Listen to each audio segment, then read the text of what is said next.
Hello everyone and welcome to part 6 of my F1 22 driver career mode here with Williams for the French Grand Prix. Last time out in Austria, we had a pretty good race, finishing in P8, getting ourselves a couple of points, and that was in the main race. We also finished P8 in the sprint race, which got ourselves an extra point there. So yeah, a nice points haul. I believe that was our third points finish of the season so far. So yeah, out of 5 races to have finished in the points 3 times is very good. Albon also got his first points of the season. He got 2 points for finishing in 9th. So yes, you can very clearly see that we are steadily making some progress with this car, which is, you know, in this first season with Williams is all we're trying to do. We're not trying to do anything super incredible and amazing. We're just trying to slowly build the car up, build the team up, and see where we can go from there. But yeah, now we just got to look forward to this race here and focus on getting as many points as we can. So let's move on to the grid rundown for the French Grand Prix.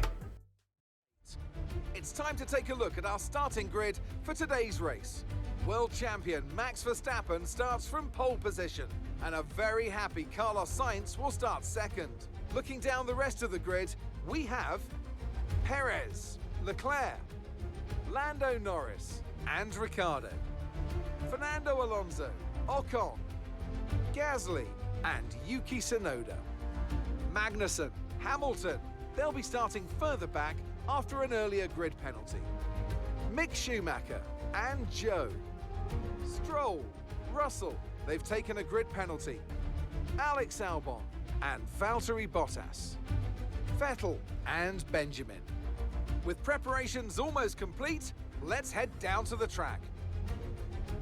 So here we are lining up on the grid in P20, last place here for the French Grand Prix. Unfortunately, in qualifying, I just completely mistimed my second run and just by about 2 seconds missed out on crossing the line to put in a better lap, or at least to try and go for a better lap. So yeah, that was just completely on me.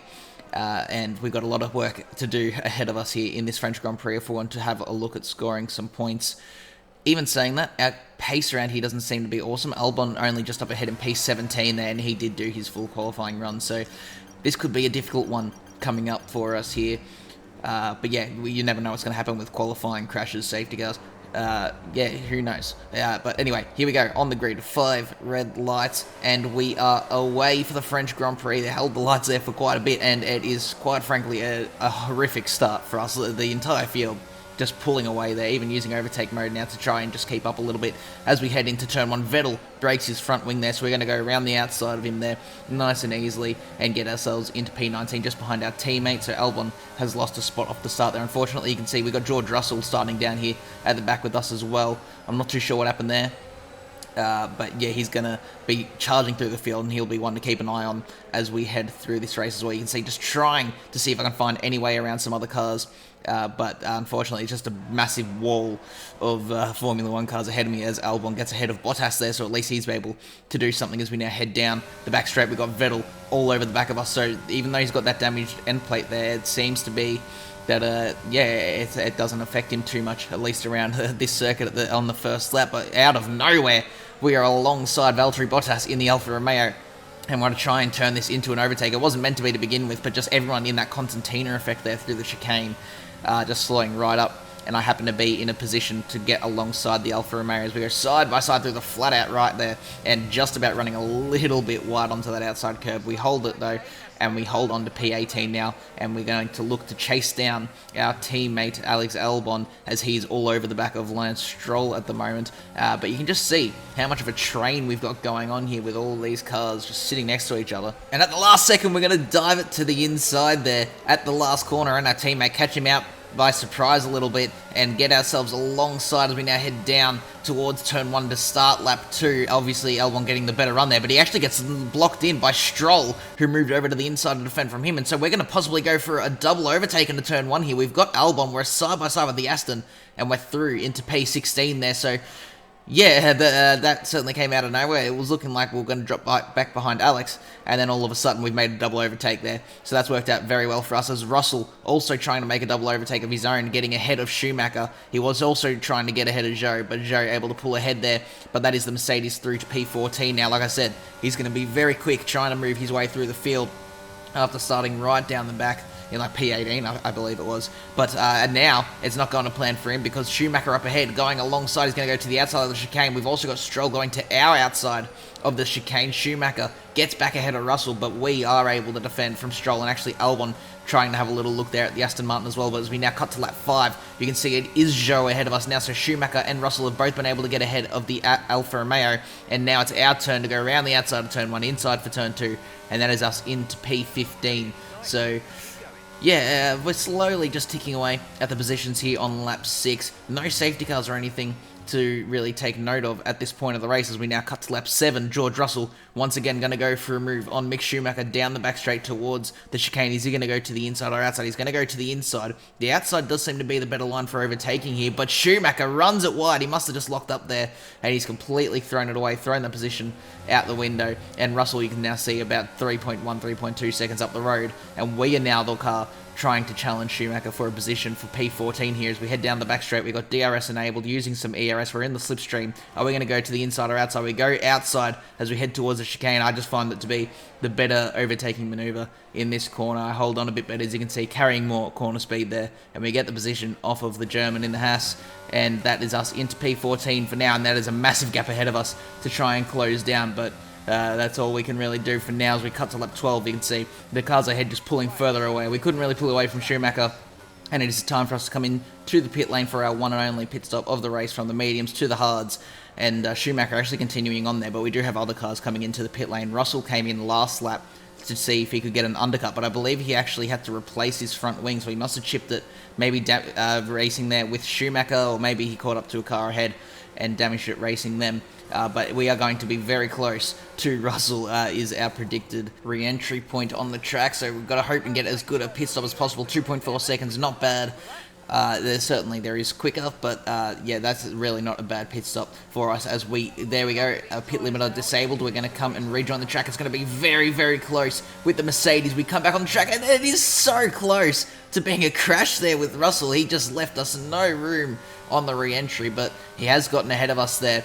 We are very close though. He was about 4 or 5 seconds ahead of us when he came into pit, and we are now right behind him within DRS range. But here's an order check on lap 18. We got Verstappen leading the way, leading a Red Bull 1-2 there by 6.2 seconds over his teammate Sergio Perez, with Leclerc just behind Perez there within DRS range, trying to get that second place. Lando Norris in P4 leading a McLaren 4-5 there with Ricciardo in P5.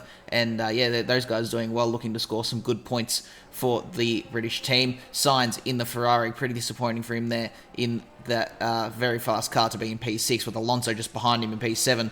Gasly in the AlphaTauri at his home race in P8, with Magnussen 9th, and Tsunoda rounding out the points there in P10, with both Mercedes, Hamilton and Russell right on each other, right behind Tsunoda there, looking to steal those points positions off of those bottom of the top 10 cars. Meanwhile, we're down in P13. You can see we've already lost 8 seconds to George Russell there, as we now go to lap 20 though, so just a couple laps later. This battle is heating up. Tsunoda looking to get himself an extra point here, get himself into P9. He's going to go to the outside, like I said I prefer to do here at the chicane. He's all over that outside curve, but he keeps it going as he gets alongside the Haas. He's now got the inside through the chicane, but Magnussen holds the outside line, and they're going to continue to go side by side, and they've cost each other a fair bit of time there. Now both Mercedes look like they could possibly get a move done if the door is left open. They're going to continue going side by side through the flat-out right-hander. That's very brave from the both of them, as we now head into the very long, sweeping right-hander, and they're going to keep going. There's a bit of wheel banging between them, but eventually Tsunoda does get the move done into P9, and Magnussen down in P10 at risk of losing that points position to those Mercedes guys behind him. Meanwhile, up ahead on lap 21, this is pretty much just after we saw that four-way battle there. Carlos Sainz has closed in on our fellow Aussie in the McLaren, and he is going to get the move done around the outside of turn 2. They're going to go side by side, but that Ferrari car on those medium tyres actually is going to be the quicker car. You can see Ricciardo trying and fighting there, squeezes Sainz out to the curb, but Sainz does eventually get the move done into P5, Ricciardo down to P6, and Sainz has his eyes set on Lando Norris up ahead now, I'm sure. Meanwhile, back here on lap 22, this is our battle now. We got ourselves, Zhou, Albon and Schumacher actually just behind us here. You can see if these guys battle away like they are about to now, Schumacher could get himself involved. They're going to go right to the inside there. Zhou trying to defend from our teammate. Albon's to the inside, but Zhou around the outside there on a better line is able to hold position in P14 there ahead of our teammate Albon, though. Clearly looks like he's got a bit of pace to try and get ahead of that Alfa Romeo, and Schumacher is now a part of this battle as we now cut to lap 23, just a lap later, onto the back straight once again with DRS, and Schumacher has had a really good run onto the straight. He's all over the back of our teammate. He's going to look to the outside again. I just feel like that's the better way to get it done. Whenever the AI even tries to overtake to the inside, they just can't get it done, and Schumacher easily sweeps around the outside of Albon there, gets P15. Albon back down into P16 now. Not that these battles really mean much, it's all really for pride because there are no points happening for us. You can see 15.5 seconds up to Russell in P12, but here we go, lap 25, we've got Mick Schumacher all over the back of us now, and he just flies past us. I've got nothing, I'm using ERS, I tried to pull out of the slipstream there, and he's just completely well and truly ahead of us before we even get close to the braking zone. So that's down to P14, and you can see now heading out of the chicane, I try and give it a bit of ERS to try and close back in, but I've just got nothing to give him.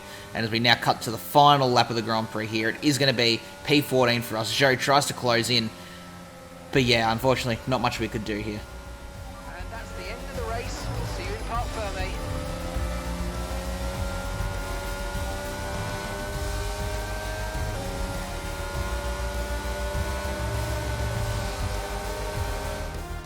A great race then and a fantastic victory here at Paul Ricard. So Natalie, what do you think helped them deliver this result? I think it was clear what the main contributing factor out of the track was: speed. It sounds like an awfully reductive statement, but fast cars win races, and we saw that today with our winner.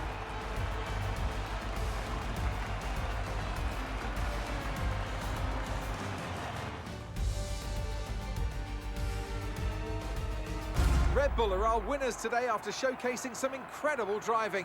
There's been a huge push from them lately to stay competitive with the other teams, and they're certainly proving themselves.